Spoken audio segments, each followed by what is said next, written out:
दहेज प्रताड़ना और भ्रूण हत्या के आरोप में उसको केस कर दिया था। और उसमें कहा गया था वकील के तरफ से कि बहुत फ्रॉड थी, लड़की धोखेबाज थी, लड़की को इस रिश्ता से विश्वास तोड़ने लगी। उसके ऊपर प्रताड़ना वाला जब नोटिस आया, सम्मन वहाँ से जारी हुआ तो 2020 में वो जो है 19 में केस कर दिया था, जो कि हम लोग को मालूम नहीं था तब। लेकिन वो अपना प्रतिष्ठा को बचाने के लिए लोग के सामने हम कैसे देंगे, जो कहेगा कि एक पत्नी ने डॉक्टर को अंदर कर दिया, भीतर जेल में घुसा दिया, उसी के चलते बाबू चला गया। कोई प्रूफ नहीं तो आय करवाएंगे।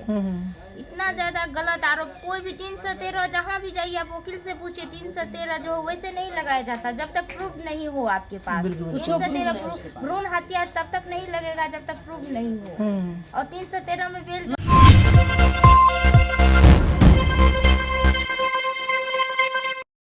नमस्कार, आप देख रहे हैं पब्लिक सपोर्ट 24 में हूं आपके साथ प्रमोद कुमार। इस वक्त हमारी मौजूदगी है सुपौल जिला के झरेला गांव में, और इस गांव से एक ऐसी खबर निकल के आती है जो खबर सुन के आप भी स्तब्ध रह जाइएगा, जो दिल को झकझोर देगा। जी हाँ, एक डॉक्टर की कहानी ऐसी है जो पत्नी से तंग और त्रस्त आकर के अपने जीवन की अहलीला समाप्त कर लेता है। और वही ये डॉक्टर के घर देख सकते हैं आप, और उनकी माँ यहाँ मेरे सामने मौजूद है, और उनके पापा मेरे सामने में मौजूद है, और उनकी बहन है। वो डॉक्टर भाई में अकेला एक इकलौता बेटा था, और ऐसा मशहूर था सुपौल जिला में, जो कि त्रिवेणीगंज में वर्षों से उसका क्लिनिक चल रहा था, और जाने माने डेंटिस्ट थे। तो पत्नी से तंग आकर के त्रस्त होकर के अपने जीवन की अहलीला समाप्त कर लेता है। जानेंगे उनकी दर्दनाक कहानी, उनकी माँ की जुबानी। कैसे हुआ घटना, कुछ बताइए इनके बारे में। मेरा बेटा बहुत प्रतिष्ठा वाला था, बहुत शरीफ था। उसको ये सदमा बर्दाश्त नहीं हुआ जो पूनम प्रकाश जो उसकी पत्नी थी, वो दहेज प्रताड़ना और भ्रूण हत्या के आरोप में उसको केस कर दिया था। और उसमें कहा गया था वकील की तरफ से कि उसको 10 साल का सजा हुआ। और ये सदमा उसको बहुत हद तक, उसमें मेरा नाम और उसका पापा का नाम है, 3 आदमी पर भ्रूण हत्या वाला, जिसमें कि 10 साल का सजा बरकरार। और वह मंत्री का और उसके चलते उस सारा साजिश के तहत ये मुकदमा दर्ज किया गया। उसके प्रतिष्ठा को समाप्त करने के लिए ऐसा किया गया। ये सदमा बाबू को बर्दाश्त नहीं हुआ। अच्छा, शादी कब हुआ था उनका? 2014 में। शादी का सिलसिला कैसा रहा, उनके बाद रिश्ता कैसा रहा? शादी का सिलसिला जहाँ तक शादी किया दोनों के मजलिस से, दोनों परिवार के मजलिस। लेकिन बाद में वो लड़की बहुत फ्रॉड थी, लड़की धोखेबाज थी, लड़की को इस रिश्ता से विश्वास तोड़ने लगी बाबू से। धीरे धीरे पूरा विश्वास को तोड़ ली, दूसरे से अफेयर उसको चलने लगा, जिसका नाम है अनुपम।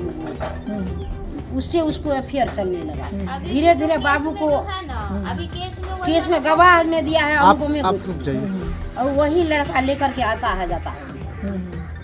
और वही लड़का सारा, और उसका भाई जो सत्यप्रकाश, वो पप्पू, वो एकदम वही सारा लीला करवाता है उस लड़का से। और ये लड़की तो हरामी है ही है। जी, आप देखे होंगे सुसाइड नोट में भी लिखा हुआ था तुम तो मुझे गलत दहेज के आरोप में फंसा रही हो, साथ में मुझे भ्रूण हत्या, बच्चे को खुद के मारने का आरोप लगा रही हो। जाओ मैंने तुम्हें भी माफ़ किया, और दूसरी पत्नी को भी कहा जाओ मैंने तुम्हें भी माफ़ किया। मतलब इतने पत्नी से त्रस्त आ चुके थे, तंग आ चुके थे, जो कि जाने माने डॉक्टर अपने जीवन की अहलीला समाप्त कर लेते हैं। तो यह बताइए, वो जो मतलब हत्या वो कर लिए, खुद को सुसाइड जो कर लिए, ऐसा उनमें कब से मानसिक संतुलन खराब होने लगा उनका? जब उसके ऊपर प्रताड़ना वाला जब नोटिस आया, सम्मन वहाँ से जारी हुआ तो 2020 में वो जो है 19 में केस कर दिया था, जो कि हम लोग को मालूम नहीं था। तब वो इधर जो सम्मन आया तब हम लोग जानते। उस दिन से बाबू को ऐसा झटका लगा। धीरे धीरे बाबू सदमे में आने लगे, डिप्रेशन में रहने लगे। फिर हम लोग बहुत समझा दिए, बहुत कहते नहीं मम्मी हम भीतर नहीं जाएंगे, मेरा प्रतिष्ठा बहुत बड़ा जुड़ा हुआ है किसी जौन की डॉक्टर पे, और समाज का वो एकदम सेवक, सब लोग से उसका प्रतिष्ठा जुड़ा हुआ है। बिल्कुल उसी के प्रतिष्ठा के अथी में बचाने के अथी में वो चला गया।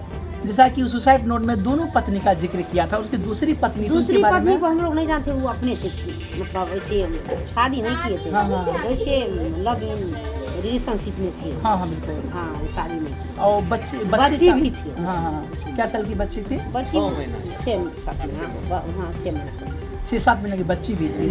तो मतलब इसका कहने का मतलब है कि जो सुसाइड वो किया वो पहली पत्नी से तंग आकर किया कि दूसरी पत्नी? नहीं पहली तो उसमें तो बच्चा है। हाँ बच्चा है। हाँ तो पहली पत्नी से तंग आकर पहली किया। तो आप लोग के झूठा आरोप में क्या क्या फंसा है, क्या क्या कह रहा है वो कह रहा है कि हम ये पूनम प्रकाश जो की है दहेज प्रताड़ना और ये भ्रूण हत्या का ये सिर्फ इस लोग को सबको इंतजार करे। और बेल था उस दिन मेरा और उसके पापा का, डॉक्टर साहब पापा का, बेल नहीं होने दिया। वहाँ सारा पैरवी पैगाम लगा करके सारा सब कुछ ध्वस्त कर दिया। हम लोग जबकि हम लोग उसमें आइए ना है। हम लोग यहाँ नौकरी करते हैं दोनों जन और डॉक्टर रहते थे त्रिवेणीगंज में और पूनम प्रकाश रहती थी सुपौल। अच्छा ये बताइए, जो आदमी इतने पढ़े लिखे होंगे और इतना डिग्रीवान होंगे और ज्ञानवान होंगे, डेंटिस्ट होंगे, वो ऐसा कदम उठा लेंगे, ऐसा कभी आपने सोचा था? हम नहीं सोच, लेकिन वो अपना प्रतिष्ठा को बचाने के लिए लोग के सामने हम कैसे देंगे? जो कहेगा कि एक पत्नी ने डॉक्टर को अंदर कर दिया, भीतर जेल में घुसा दिया, उसी के चलते बाबू चला गया। कोई प्रूफ नहीं। तो आए दिन देखते होंगे आप, महिला के लिए महिला आयोग है, महिला थाना है, अनेकों सुरक्षा कवच है, लेकिन वहीं पुरुष जो प्रताड़ित होते हैं। और यहाँ देखने को ऐसा मिल रहा है कि जो जाने माने डॉक्टर जो है अपने जीवन की अहिला इसलिए समाप्त कर लेते हैं क्योंकि पत्नी के झूठा आरोप, झूठा फर्जी केस के चलते ये अहिला समाप्त कर लेते हैं। तो यह बताइए, मतलब जब वो सुसाइड किए उनसे पहले कभी ऐसा महसूस हुआ था मेरा बेटा ऐसा करेगा? नहीं, कभी नहीं महसूस हुआ था। और महसूस उनको यही हुआ उस रोज जी जी जी 26 तारीख को तारीख था, बेल था हम दोनों आदमी का, और उसमें जो ऑर्डर पर रख लिया गया और अगल बगल से ये पता किए तो पता चला कि नहीं अब वारंट ही निकलेगा, वारंट ही निकलेगा दोनों तीनों आदमी को। पहले माँ बाप का पहले भीतर उनको यही सदमा लगा जो हमारे सामने में हम इतना बड़ा आदमी, तो हमारे सामने में इनका मेरा माँ और पापा जी जेल जाए, ये कितना बड़ा मेरे तो पड़ेगा। बिल्कुल देख सकते हैं एक पिता का दर्द क्या जाने, जिसका इकलौता बेटा खो गया हो, दुनिया को अलविदा कर दिया हो, उनके पिता का क्या हश्र हो सकता है। यहाँ तक कि जो दर्द निकल के आ रही है, दर्द से ही साबित होता है अगर पुरुष का भी सुरक्षा कवच नहीं होगा तो पुरुष आए दिन इस तरह से ही शिकार होंगे और अनेकों को मतलब मुश्किलों का सामना करना पड़ेगा। आइए हम बहन से जानने का प्रयास करते हैं। दीदी यह बताइए, आपका भाई जो है जो ये मतलब सुसाइड किया है, इनके संदर्भ में आप क्या कहना चाहेंगे? किससे तंग इतना हुआ ये? पत्नी से तंग आकर के बहुत ज़्यादा फ्रस्ट्रेशन में वो रहने लगे। केस जब हुआ ना, उसके बाद ये जो लॉकडाउन लग गया, केस 2020 में हुआ, लॉकडाउन लगने के बाद पता नहीं चल रहा है केस हुआ है कि नहीं हुआ। केस होने के बाद इधर समन जारी हुआ। वो लड़की ऐसी लगी हुई थी कि समन जारी भी नहीं होने देना चाहती थी। सोच रही थी कि समन को दबा करके हम ये तीनों को सबसे पहले अरेस्ट करवाएंगे। इतना ज़्यादा गलत आरोप, कोई भी 313 जहाँ भी जाइए आप वकील से पूछिए, 313 जो वैसे नहीं लगाया जाता जब तक प्रूफ नहीं हो आपके पास। 313 भ्रूण हत्या तब तक नहीं लगेगा जब तक प्रूफ नहीं हो।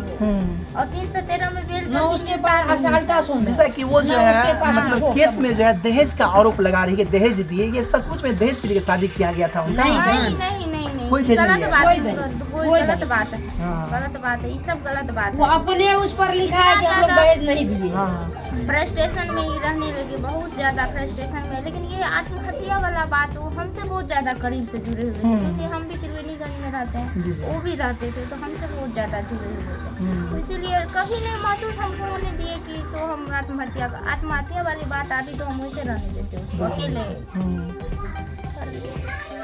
तो देख सकते हैं कि झूठा आरोप, दहेज का फर्जी आरोप लगा करके उनको इतना प्रताड़ित किया गया है कि जो एक डॉक्टर, जाने माने डॉक्टर, वो अपने ज़िंदगी को समाप्त कर लेता है। अंकल क्या कहना चाहिएगा? मान के चलिए आपके बच्चे के साथ घटना घटा है और आप लोग पे जो आरोप प्रत्यारोप लग रहा है, इस पे आप किनको दोषी मानते हैं? देखिए, सबसे पहले मेरी बहू जो पूनम प्रकाश थी, उन्हीं के और वो अनुपम गोय और पप्पू जो उर्फ पप्पू, क्या नाम है उसका, सतप्रकाश उर्फ पप्पू, ये तीनों हमारे बेटे को लेके चले गए। कड़ी से कड़ी सजा। और मतलब आप किस दावे के साथ कहते हैं तीनों जो है दोषी है? कोई आपके पास एविडेंस, कोई प्रूफ, कोई प्रमाण? केस किया है। क्या मतलब वो जो ये अथी क्या कहते हैं जो रंगदारी के एवज में हाँ, हाँ। वो अगल क्लिनिक में नहीं घुसता था वो हाँ, वो हाँ। लड़का, उनका आदमी सब जी जी। जो अगल बगल जो डॉक्टर साहब निकलते थे हाँ, हाँ। तो उनसे यही बोला जाता किसी आदमी को भेज करके कि 10 लाख टका दो, नहीं तो आज न कल इनको किडनैप कर लेंगे। मतलब धमकी मिलता हाँ, था धमकी क्लिनिक में, में? हाँ। बाद में जब हाँ। क्लिनिक और बगला पुल गैस एजेंसी जी इधर जो मुड़ रही है, हम्म, जो उस टाइम में 3-4 रोज हम्म। इनका उस आदमी सबसे मतलब आगा पीछा इसको टेकअप करने के लिए मतलब कर रहा था। जब उनको जानकारी मिली और घर पर के तो हम लोग प्रशासन में SDO साहब के पास सुनहा के रूप में, थाना में, हर जगह सुनहा के रूप में गए। जब उन लोगों को ये बात की जानकारी मिली तब वहाँ से हट गए। अच्छा ये बताइए, बहुत से खबर में ये से चला है कि पहली पत्नी से जो है तलाक ले लिया गया है, ये सच बात है क्या? नहीं नहीं, तलाक तो हम लोग आपको ग्राउंड पे उतर करके वो खबर दिखाते हैं जो खबर जमीन से जुड़ी होती है। आपको मिला होगा अनेकों खबर में कि तलाक लिया गया, तलाक नहीं लिया गया था। उनके बावजूद भी जो फर्जी केस में फंसाया गया था। तो कौन कौन 3 आदमी हैं जो धमकी दे रहा था क्लिनिक पे आकर के? वही अनुपम हुए। जी जी। तो मतलब क्या 10 लाख रुपया तो क्लेम करवा लेंगे? तो देख सकते हैं खबर निकल के ये आती है जो उनका क्लिनिक त्रिवेणीगंज में चल रहा था, वो क्लिनिक पर भी धमकी दिया जा रहा था कि 10 लाख रुपया दो अन्य तुम्हें किडनैप कर लेंगे, और तमाम तरह की जो सब बातें सामने निकल के आ रहे हैं। आप लोग क्या चाहते हैं? शासन प्रशासन जो आपको देख रहे हैं, और आपका बेटा तो वापस नहीं आ सकता है, लेकिन आप क्या मांगेंगे प्रशासन से? हम न्याय मांगते हैं, न्याय मांगना चाहते हैं। हम न्याय, जो आप पे जो फर्जी आरोप लग रहा है उनकी निष्पक्ष जांच होनी जांच चाहिए। होनी चाहिए। दीदी क्या कहना चाहेंगे? आपका भाई तो अब नहीं रहा दुनिया में। मैं वो लड़की को जैसे मेरा भाई फांसी पे लटका उसी तरीका से उसको फांसी होना चाहिए, और नहीं हम छोड़ेंगे, बिल्कुल नहीं छोड़ेंगे। वो लोग को कभी नहीं माफ करेंगे। भैया तो मेरे माफ करके चले गए, लेकिन हम लोग कभी नहीं माफ करेंगे। आप देखे होंगे सुसाइड नोट में उन्होंने कहा कि तूने मुझे झूठे केस के आरोप में फंसाई, तूने बच्चे का भ्रूण हत्या का आरोप मुझ पे लगाई, जहाँ मैंने भी तुम्हें माफ किया। और यहाँ तक कि उनकी जो बच्ची है उनको भी कहा कि मैं तुम्हारा अभागा पिताजी हूँ, कि मैं तुम्हें कुछ छोड़ के जा रहा हूँ। वो सुसाइड नोट पढ़िएगा तो आप भी द्रवित हो जाइएगा सुन करके। ऐसे उनका दिल था, नेक दिल इंसान थे डॉक्टर साहब। अंत में सर क्या कहना चाहेंगे आप, जो आपको देख रहे हैं शासन प्रशासन, उनको आप क्या कहना चाहेंगे? हम यही बिहार चाहते सरकार और पुलिस प्रशासन से कम सही फैसला देने का कीजिए। सही निष्पक्ष जांच हो। निष्पक्ष जांच हो करके हाँ। उसको ऐसी कार्रवाई की जाए, बिल्कुल कठोर से कठोर। वो 313 जो लगाया गया है उसमें क्या कहते हैं जांच होनी चाहिए। बिल्कुल बिल्कुल। तो यहाँ जो स्थानीय लोग हैं, जो डॉक्टर साहब के बहन है, माता पिता, उनका कहना है कि जो आरोप प्रत्यारोप लगाए गए हैं, धारा 313 लगाया गया है, इसकी निष्पक्ष जांच हो और जो दोषी हो उनको विरुद्ध कार्रवाई होनी चाहिए। तो फिलहाल ये हमारा ग्राउंड रिपोर्ट है। इस रिपोर्ट के बारे में आप क्या कहना चाहेंगे?